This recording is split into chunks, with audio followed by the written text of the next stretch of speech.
5 डिसेंबर 2024 तिसऱ्यांदा मुख्यमंत्री पदाची शपथ घेऊन महाराष्ट्र सेवक देवेंद्र फडणवीस यांनी अवघ्या एका वर्षात महाराष्ट्रात विकासाची नवी क्रांती घडवून आणली.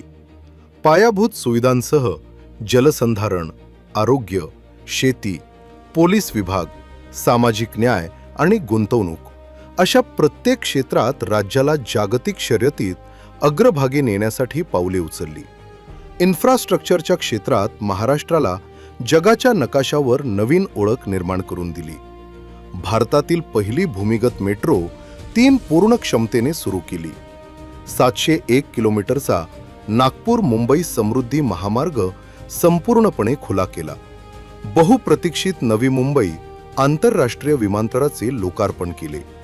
तसेच 30हून अधिक इन्फ्रा प्रकल्पांच्या जमीन अधिग्रहणासाठी 55,000 कोटी रुपये उपलब्ध करून महाराष्ट्राच्या विकासाला गती देण्याचे काम इन्फ्रामॅन देवेंद्र फडणवीस यांनी केले.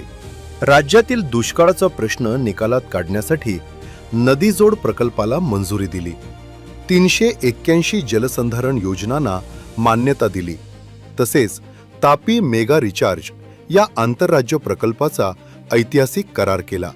स्वराज्यातील 12 किल्ल्यांना युनेस्कोचा दर्जा मिळवून देण्यासाठी प्रयत्न केले.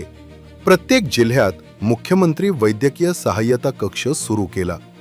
कॅन्सरवरील उपचारांसाठी सर्वसमावेशक धोरण तयार केला. महागड्या उपचारांसाठी 5 लाखाहून अधिक मदत करण्याचा निर्णय घेतला. अतिवृष्टीमुळे नुकसान झालेल्या शेतकऱ्यांसाठी 31,000 कोटींचे ऐतिहासिक पॅकेज जाहीर केले.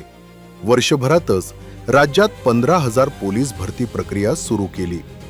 दावोसपासून वेगवेगळ्या कार्यक्रमांमधून एका वर्षात तब्बल 45 लाख कोटीहून अधिक गुंतवणुकीचे करार केले. त्यातून लाखो रोजगारांची निर्मिती केली. देवाभाऊंच्या ब्लू प्रिंटचा हा फक्त ट्रेलर आहे. पिक्चर अजून बाकी आहे.